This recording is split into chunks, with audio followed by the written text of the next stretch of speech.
सबसे पहले आ जाता है कि जो वेदना अध्याय है वो काश्यप में कहाँ दिया गया है, और याद रखना कि जो वेदना अध्याय है वो सिर्फ और सिर्फ काश्यप ने दिया है। और उन्होंने कहाँ दिया है, तो उन्होंने दिया है काश्यप सूत्र 25 में इसके बारे में वर्णन किया गया है। उसमें आता है कि जो वेदना अध्याय है इसमें टोटल कितनी व्याधियाँ हैं, तो इसमें टोटल 30 व्याधियाँ और 30 उसके क्या है लक्षण बताए गए हैं। शुश्रूषारी स्थान 10 में भी क्या है कुछ सूक्ष्म रूप से क्या है इसकी चर्चा की गई है। एक्चुअली वेदनाध्याय क्यों है, तो वेदनाध्याय काश्यप ने ही क्यों बताया, बिकॉज काश्यप जो है उन्होंने बाल रोग मीन्स कुमार भृत्य के बारे में वर्णन किया है। और जैसा कि जो बाल होते हैं, जो मतलब जो बच्चे होते हैं वो क्या वो बोल नहीं सकते हैं, तो वो अपने लक्षण प्रकट करके ही बता पाते हैं कि हाँ भाई उनको ये प्रॉब्लम है या कैसे है। ठीक है, तो उसका अगर हम पता लगाने की बात करें तो वही चीज़ इसमें बताई गई है।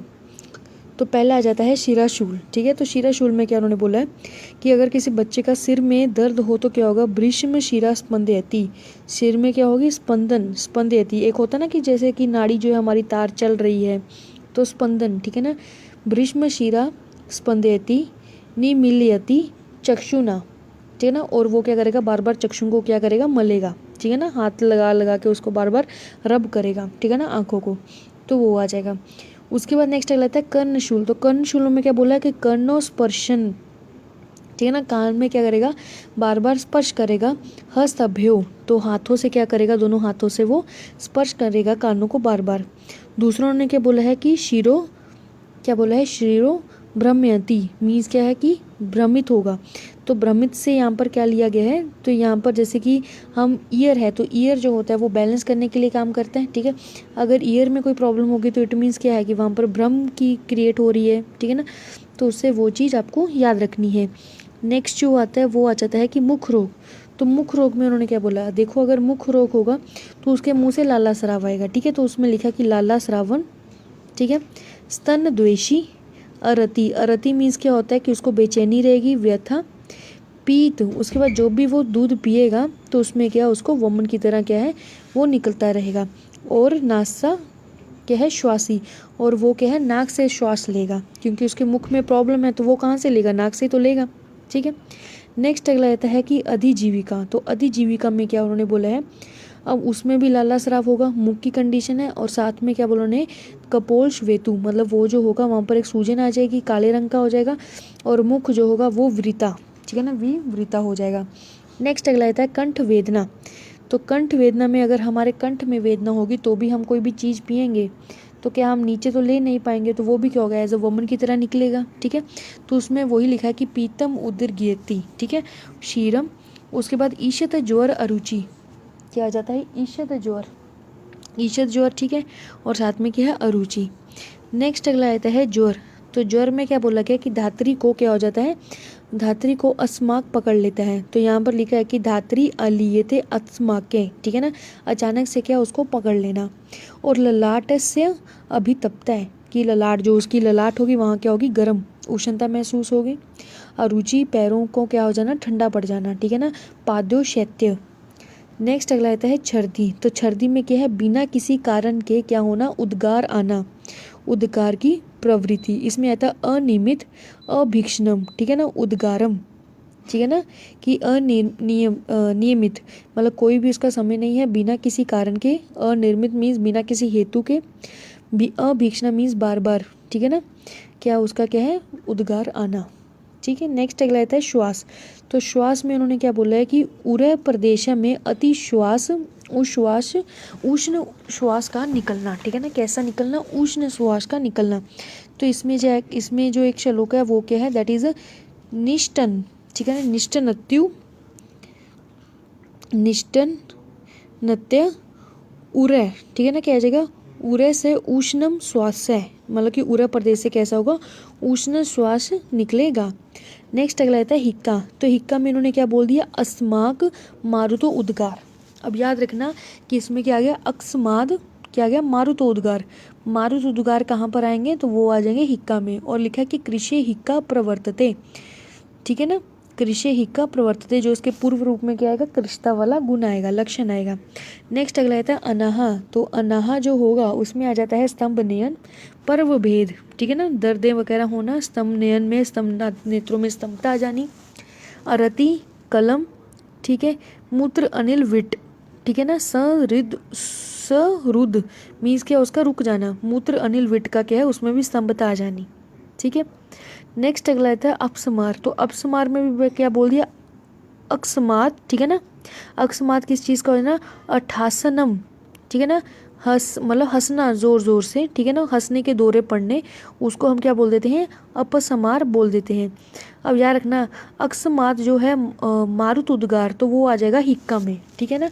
अगर वो धात्री के साथ अकस्मात में क्या है कि पकड़ रहा है, तो वो किस में आ जाएगा, वो आ जाएगा जोर में।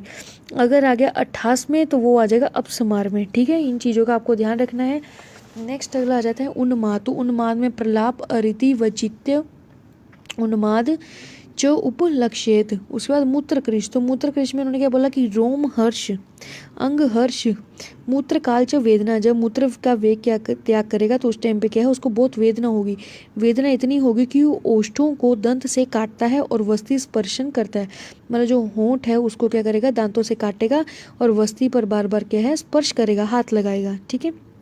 नेक्स्ट अगला आ जाता है प्रमेय। तो प्रमेय में उन्होंने क्या बोल दिया कि एक तो गौरवम, ठीक है, गुरुता होगी। अकस्मात मूत्र, ठीक है ना, क्या हो जाएगा कि जो मूत्र है उसका निकलना, निर्गमन, ठीक है। उसके बाद क्या है, माक्षी क्रांतय, ठीक है ना। अब मधुमेह है या प्रमेय है, तो उसमें माक्षी की इन्होंने बोल दिया। और मूत्र जो होगा वो कैसा होगा, दैट इज अ श्वेत और घन होगा। नेक्स्ट अगला आता है विसर्प। पता है स्किन डिसऑर्डर है एक, तो उसमें क्या होता है, रक्त मंडल उत्पत्ति, तृष्णा, दाह, ज्वर, मधुर और शीतल उपक्रम शमन होना, ठीक है ना। अगर हम उसको शीतल, क्योंकि क्या है, तृष्णा, दाह, ज्वर उत्पत्ति करे, तो अगर हम शीतल उपक्रम करेंगे तो वो शांत हो जाएगा। नेक्स्ट अगला आता है अलसक। अलसक क्या है, तो उसमें क्या होता है कि शिरो न धरयति, मीन्स वह क्या है, अपने सिर को भी संभाल नहीं पाता है। मतलब इतना वो क्या है, खा पी लेता है, इतना उसमें आम बन जाता है, आलसी हो जाता है। अलसक से आलसी याद कर लेना कि वो सिर को क्या है, स्थिर नहीं रख पाता। स्तन के पश्चात क्या है, ग्रंथि, ग्रंथि जो है वो क्या है, छर्दी करता है। नेक्स्ट अगला आता है कि शुष्क कंडू, ठीक है। शुष्क कंडू में क्या बोला कि वो क्या है, बार बार वहाँ पर क्या करेगा, घर्षण करेगा, ठीक है ना। घर्षयत अंगानी, क्या आ जाएगा, घर्षयानी, घर्षण अंगयानी शयने, ठीक है ना। और उसके बाद उन्होंने एक यहाँ पर एक लाइन बोली गई है कि वो घर्षण करने के बाद जब वो आर्द्र अवस्था में आ जाए, तो वो क्या करेगा, सुख की अनुभूति करेगा, और वहाँ पर क्या आ जाएगी, शून्यता, नमनेस, और बहुत बार क्या आता है, शोथ भी उत्पन्न हो जाता है, ठीक है ना, वो चीज़ आ जाएगी। आम दोष का देखो उसमें क्या बोला, उन्होंने बोला है कि क्या लिखा है कि असनानाथ, ठीक है ना, असनानाथ स्नान रूपश्च, जब वो नहाएगा नहीं तो भी ऐसा लगेगा कि वो नहाया हुआ है। असनानाथ दर्शनम, तो उसमें है कि अगर कोई नहाया है लेकिन फिर भी लगे कि नहीं नहाया है, अगर कुछ ऐसा लक्षण दिखता है, तो वो किसका आ जाता है, आम दोष का आ जाता है। नेक्स्ट अगला था पांडु। तो पांडु में क्या बोला है, उन्होंने बोला है कि नाभ्य, ठीक है ना, नाभ्य समत शोथ है, तो नाभि के क्या है, चारों तरफ से क्या हो जाएगी, शोथ उत्पन्न हो जाएगा। श्वेत अक्षी, नख जो होंगे वो कैसे हो जाएंगे, वक्रता। श्वेथु अक्षिकूट, ठीक है ना, अक्षिकूटों में क्या है, श्वेत शोथ उत्पन्न हो जाएगा। अग्नि साध, ठीक है ना, अग्नि क्या हो जाएगी, साध, और क्या हो, निरुत्साह, ठीक है ना। अग्नि क्या होगी, खत्म हो जाएगी, मतलब अग्नि उसकी साध हो जाएगी, मंद हो जाएगी, और साथ में क्या है, निरुत्साह, उसमें क्या कोई उत्साह नहीं रहेगा। अगर कामला की बात करते तो जैसे कि इसमें श्वेत बोला था, तो इसमें आ जाएगा पीत, चक्षु, नख इसमें वैकृत थे, ठीक है। तो इसमें नख जो पीत वन के, मुख भी इसमें पीत वन का ही रहेगा। विन मूत्र, ठीक है, वो भी पीत वन के, तो क्या क्या है, चक्षु, नख, मुख, विन और मूत्र सब पीले वन के रहेंगे। निरुत्साह, निरग्नि, और इसमें वही अग्नि साधन, जिसको क्या है, इन्होंने रुधिर मतलब रुधिर का अपने जो कलर है उसमें ना होना। नेक्स्ट अगला आता है पीनस। तो पीनस में क्या इन्होंने बोल दिया है कि जो स्तन है, ठीक है ना, स्तन पान के बीच बीच में मुंह से श्वास लेना। अब देखो किसी को जुकाम होगा तो वो क्या है, वो उसको छींके आएंगी या कुछ होगा, तो वो उसका नाक भी क्या ब्लॉकेज रहेगा, ठीक है, छींक तो नहीं लेकिन नाक ब्लॉकेज रहेगा, तो उसमें क्या है, वो मुख से बार बार श्वास लेगा। अगर वो स्तनपान कर रहा होगा, नासा में क्या होगा, स्राव होगा हल्का हल्का। उसके बाद नेक्स्ट क्या आ जाता है कि ललाट च अभी भी तपे, तो इसमें आ जाता है कि जो ललाट है उसमें भी क्या है, तप्त आती है। नेक्स्ट अगला आता है कि उरैघात। तो उरैघात में भी उन्होंने क्या बोला कि पीनस की तरह ही लक्षण होंगे। छाती में क्या होगा, गर्म, तरह के क्या है श्वास निकलेगा। जैसे कि हमने ऊपर भी पढ़ा था, जब हमने श्वास पढ़ा था कि उरय प्रदेश में अति उष्ण श्वास का निकलना, ठीक है ना। तो वैसे कि इसमें भी क्या है गर्म श्वास का निकलना, ठीक है। उसके बाद इतना हो जाता है हमारा वेदना में। वेदना में टोटल 30 है, लेकिन यहाँ जितने बताएंगे उसको क्या अच्छे से एक्सप्लेन कर दिया गया है। अभी हम चलते हैं चिकित्सा के चतुष्पाद। तो इन्होंने भी चिकित्सा के चतुष्पाद बताए हैं। यहाँ पर इन्होंने लिखा कि चिकित्सा के जो चतुष्पाद है उसमें रोगी को श्रेष्ठ माना है। लेकिन बाद में क्या हुआ कि जो काश्यप थे उन्होंने बोला कि नहीं ऐसा नहीं है, जो भीषक है मीन्स जो चिकित्सक है वो उसको ही क्या है हम श्रेष्ठ मानेंगे। और सबसे जो लास्ट में रखा गया वो किसको रखा गया, परिचारक को रखा गया है। और इन्होंने यहाँ पर लिखा गया है कि जो भीषक है, ठीक है ना, भीषक मूल चिकित्सा, कि जो भीषक होता है वही क्या होती है, मूल चिकित्सा होती है। अब इन्होंने जो क्या है भीषक के रिगार्डिंग इन्होंने एक बात रख दी है कि उसका सीक्वेंस रख दिया है कि सबसे पहले उन्होंने भीषक को माना है, देन उन्होंने औषध को माना है, देन उन्हें आतुर को माना है रोगी को, देन उन्होंने परिचारक को माना है, ठीक है ना। उन्होंने बोला कि इस हिसाब से क्या है इसके